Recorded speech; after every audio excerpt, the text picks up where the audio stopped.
अभी मैं आ पहुंचा हूं बरेली के रेलवे स्टेशन पर। कल शाम को हम 9:05 पर चंडीगढ़ रेलवे स्टेशन से चले थे, जो कि आज मैं सुबह 5:05 पर यहाँ बरेली रेलवे स्टेशन पहुँचा हूँ। तो हमारी विलेज की लाइफ स्टार्ट होने वाली है 3 दिन के लिए।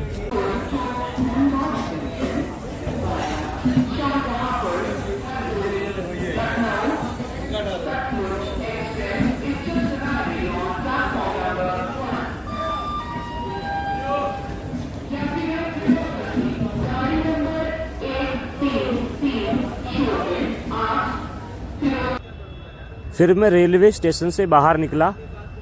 बाहर मैंने देखा कि अब मुझे सैटेलाइट बस स्टैंड जाना है, तो उसके लिए मुझे कौन सा साधन लेना चाहिए।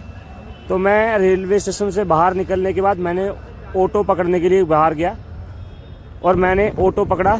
उसके बाद मैं सैटेलाइट बस स्टैंड की ओर जाने लगा।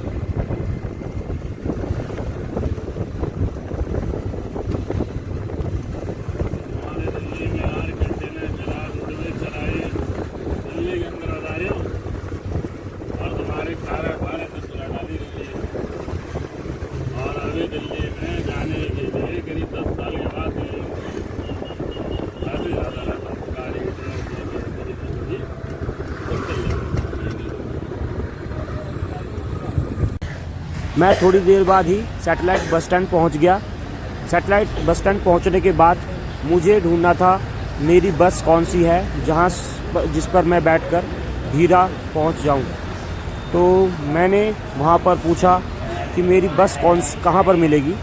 तो मुझे जो मेरी बस थी उसमें लिखा था पलिया। तो मुझे जो बस है वो पलिया जाने के लिए मिल चुकी थी।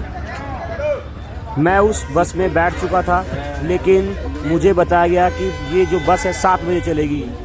तो यात्रियों के आने का इंतज़ार करता रहा मैं 7 बजे तक। फिर 7:05 का मैंने इंतज़ार किया। तब तक फिर मैं उसी बस में बैठा रहा। फिर जब बस चलने लगी तो एक साधु जी आ गए इसमें मांगने के लिए, जय शनिदेव बोलते हुए। तो फिर मैंने कहा अभी 7 नहीं बजे हैं। तो थोड़ी देर बाद 7 बज चुके थे और बस चलने के लिए तैयार थी। बस चलनी शुरू हो चुकी थी। रास्ते में कई घने जंगल थे जिनसे होती हुई हमारी बस गुजर रही थी। तो हमारी जो मंजिल थी वो काफ़ी दूर थी और रास्ते में बहुत सारे जो जंगल थे और रोड थे वो आ रहे थे। तो हमारी बस उन रोड्स को पार करती रास्ते में जा रही थी। हमारी जो बस थी ये दुधवा नेशनल पार्क से होती हुई जा रही थी। जो रोड बीच में थी और साइड में जंगल था। तो मुझे बहुत ज़्यादा रोमांचित महसूस कर रहा था, बहुत ज़्यादा, क्योंकि मैंने कभी भी ऐसा दृश्य नहीं देखा था कि रोड के साइड में जंगल है और बीच में गाड़ी चल रही हो, और वो भी नेशनल पार्क के अंदर। तो ये सबसे बड़ा नेशनल पार्क है यहाँ पे हर तरह के जानवर इसके अंदर मिलते हैं। और इसमें क्या है, ये टाइगर रिजर्व पार्क है। तो और ये जो है वन संरक्षित है गवर्नमेंट ऑफ इंडिया के द्वारा। वन फॉरेस्ट डिपार्टमेंट है वो यहाँ पर हमेशा मौजूद होते हैं। तो ये जो पार्क, जो ये रोड है, ये शाम के समय रात्रि में करीब 7 बजे के बाद ये रोड बंद कर दिया जाता है और इमरजेंसी में ही खोला जाता है। तो हम तो काफ़ी ज़्यादा रोमांचित महसूस कर रहे थे, क्योंकि मैं पहली बार इस रोड से गुजर रहा था और मैं एक प्रोग्राम अटेंड करने के लिए आया हुआ था। तो मैंने कहा फटाफट वहाँ पे भी पहुँचना है। तो फिर मैंने कहा जल्दी से जल्दी जंगल को क्रॉस करते हैं, ये बस जल्दी से क्रॉस करे और हम अपनी मंजिल की तरफ पहुँचे। तो जैसे जैसे बस गुजर रही थी, मेरे अंदर ये था कि पास ही में कोई जानवर मुझे नज़र आए, जो कि असंभव था, क्योंकि दिन में जानवर सारे छिप जाते हैं और रात में निकलते हैं। और ज़्यादातर जानवर जो होते हैं हमेशा तालाब के पास ही मिलते हैं या फिर वो अपना स्थान बना के रखते हैं कि वो वहीं पे मिलेंगे। और जो इन जंगलों की देख रेख वन विभाग करता है हमेशा, और इनको काटने पर या तो यहाँ पर जुर्माना लगा देते हैं या फिर जेल में भी डाल देते हैं कि आप इनको इन जंगलों को नहीं काट सकते। तो जो ये जंगल है ये सिर्फ जानवरों के लिए ही है, नेशनल पार्क है ये।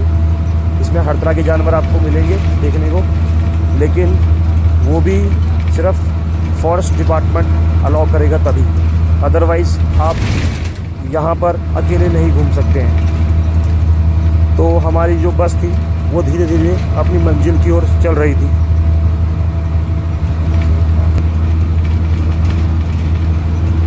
काफ़ी लंबी दूरी तय करने के बाद फाइनली मैं गांव में पहुंचने वाला हूं, जिस जगह मुझे पहुंचना है।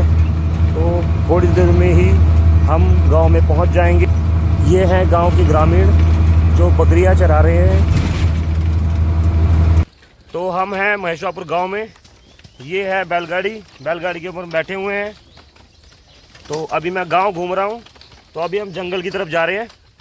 उसके बाद अभी और भी गांव घूमेंगे, गांव में क्या क्या है, क्या क्या ख़ास चीज़ है, तो अब मैं आपको सारा कुछ बताऊंगा डिटेल से। तो अभी हम जंगल की तरफ जा रहे हैं। तो पहले जंगल पहुंचते हैं, फिर मैं आगे आपको बताता हूँ। ये सब तरफ खेती खेत है यहाँ पर। तो ज़्यादातर यहाँ के लोग खेती करते हैं, और जो यहाँ के युवा लोग होते हैं वो शहर में जाके नौकरी करते हैं।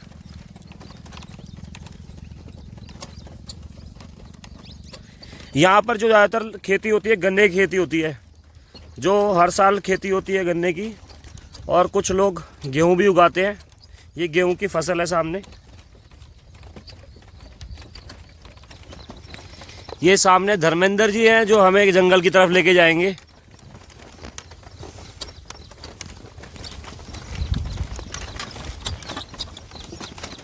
मैं पहली बार बैलगाड़ी में बैठा हूँ, फर्स्ट टाइम।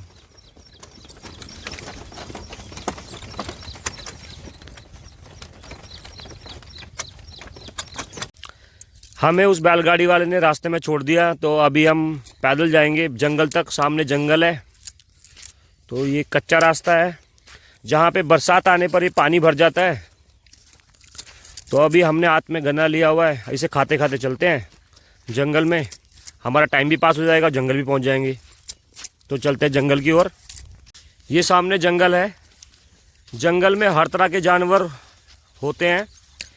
ये जो जानवर हैं शाम के समय निकलते हैं और दिन में छिप जाते हैं। दिन में आपको नज़र नहीं आएंगे, लेकिन अगर हम भीतर जंगल के अंदर की तरफ जाएंगे तो शायद हमें जानवर मिल जाएं, लेकिन वो हमारे लिए अच्छा नहीं होगा क्योंकि वो हम पर हमला भी कर सकते हैं। तो हम जंगल के अंदर पहुंच चुके हैं। ये देखो, इसमें जो लोग हैं लकड़ियां काट रहे हैं, और ये जंगल में आग भी लगा रखी है ताकि इसके आसपास जो जानवर ना आ पाएँ। कई बार शेर यहाँ के लोगों पर हमला कर देता है, तो इसीलिए उन्होंने शेर से बचने के लिए थोड़ी सी आग लगाई है। ये जो गांव के वासी हैं ये अपना जीवन का निर्वाह करने के लिए लकड़ियाँ ले जाते हैं यहाँ से जंगल से। तो जो कुछ लोग हैं जंगल में लकड़ियाँ काट रहे हैं सामने। तो इनको ये डर लग रहा है कि हम फॉरेस्ट गार्ड वाले हैं, तो इसीलिए लकड़ियाँ काटना इन्होंने बंद कर दिया है, पेड़ काटना बंद कर दिया है, डर चुके हैं। तो एक दूसरे को बता रहे हैं कि पेड़ मत काटो और लकड़ियाँ मत लेके जाओ, क्योंकि यहाँ पर जो है फॉरेस्ट गार्ड वाले पकड़ लेते हैं तो लकड़ियाँ जब्त कर लेते हैं। क्योंकि ये जो पेड़ हैं ये काटना मना है यहाँ पर। ये जंगल में एक नलका है और ये जो सामने बैठने के लिए बना रखा है ताकि कोई आराम कर सके, फॉरेस्ट गार्ड, और यहाँ पर निगरानी कर सके। अभी हम भीतर की तरफ, अंदर की तरफ नहीं जाएंगे, सिर्फ हम बाहर की तरफ सीमा पे खड़े हैं। तो ये सीमा से देखिए कितना काफ़ी बड़ा जंगल लग रहा है।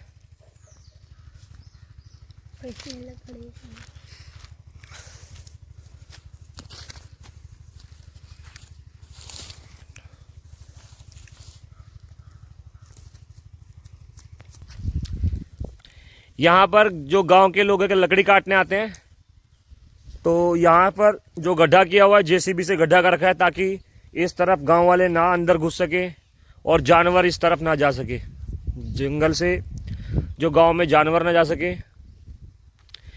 यहाँ के लोग अपना जीवन निर्वाह करने के लिए यहाँ से जंगल में से लकड़ियाँ काट के ले जाते हैं और कुछ लोग जंगल से लकड़ियाँ काट के बेचते भी हैं। सामने है जंगल जहाँ से हम होकर अभी आ चुके हैं। तो अभी हम घर की तरफ जा रहे हैं बैलगाड़ी में बैठ के। ये सामने बैलगाड़ी है। ये भाई बोल रहे थे कि एक बैल पे इन्हें 1500 रुपया हर महीने में आता है सरकार की तरफ से, और 2 बैलों पे 3000 रुपया हर महीने आता है, तो इनके पिताजी के अकाउंट में आता है। तो अगर हम बैल को छोड़ देते हैं तो कुछ नहीं मिलेगा, अगर हम बैल को पालते हैं या गाय को पालते हैं तो भी 1500 रुपये मिलता है। तो अभी हम घर की तरफ जा रहे हैं।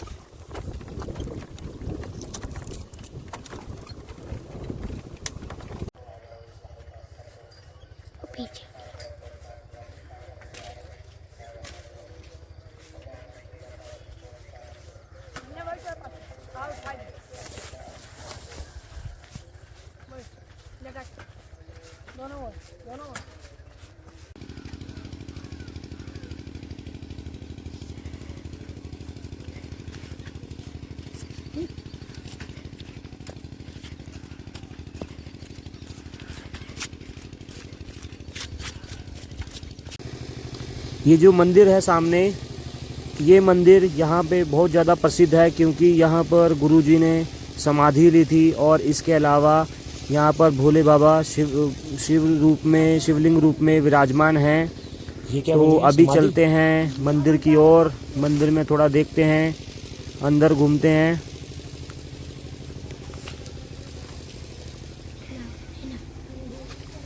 ये हम गेट खोलने की कोशिश कर रहे हैं, इसको गेट कैसा खुलेगा। ये सामने गुरुजी थे जिन्होंने यहाँ पे समाधि लिया था। ये सामने इनके बारे में लिखा हुआ है। ये मंदिर परिसर है।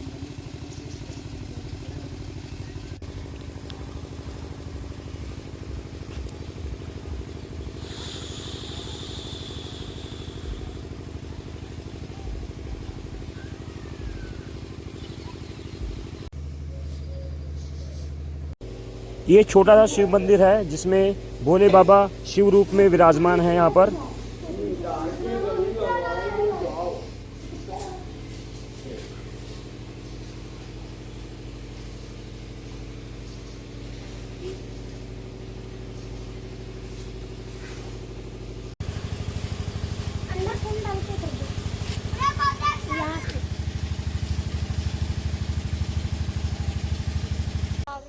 ये देखो गांव वाले बकरी चरा रहे हैं।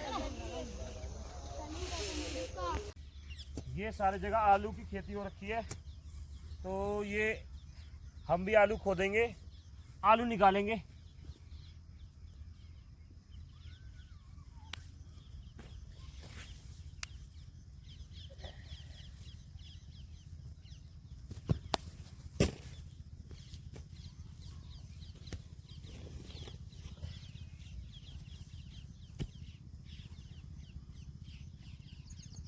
ऐसी आलू निकलती है ज़मीन में से जब ज़मीन खोदते हैं।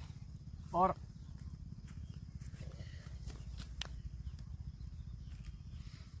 ये देखो आलू,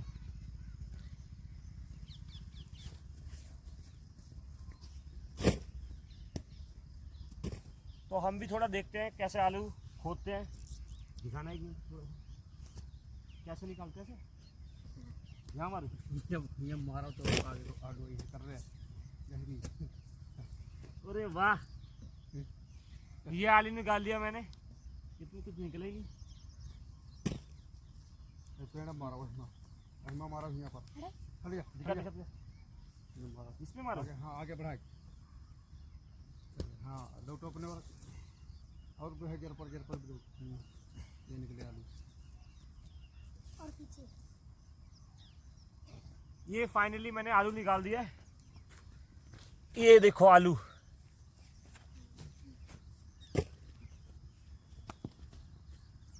तो अभी थोड़ी देर में हम घर पे पहुंचेंगे, जहां पर अभी रामायण का पाठ हो रहा होगा। तो अभी थोड़ी देर में हम घर पे जाएंगे।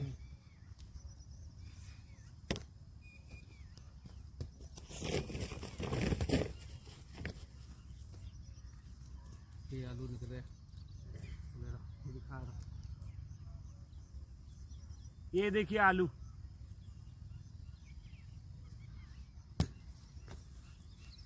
ये गांव के लोग काफ़ी मेहनत करते हैं। हम शहर के लोग शायद इतनी मेहनत ना कर पाएँ, लेकिन गांव के लोग काफ़ी मेहनत करते हैं। तो इनका जिम का समय सारा कुछ खेतों में बीत जाता है।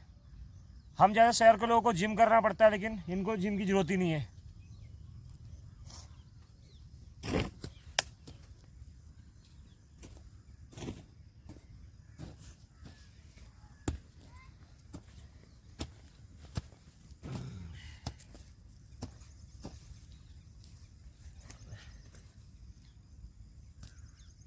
ये आलू का पेड़ होता है।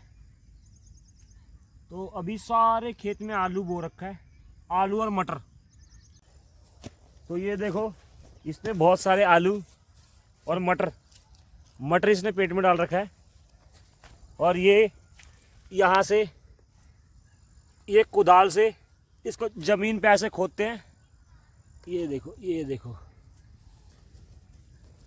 ज़मीन को ऐसे खोद के निकालते हैं। ये आलू निकल रहा है, ये मटर है। खेत से ताजे ताजे मटर खाने का आनंद ही कुछ और होता है। और जो मंडी से घर पे होके आती है वो काफ़ी बासी हो जाते हैं, लेकिन ये मटर काफ़ी शानदार हैं। तो एक बार इसको देखते हैं कैसे होते हैं।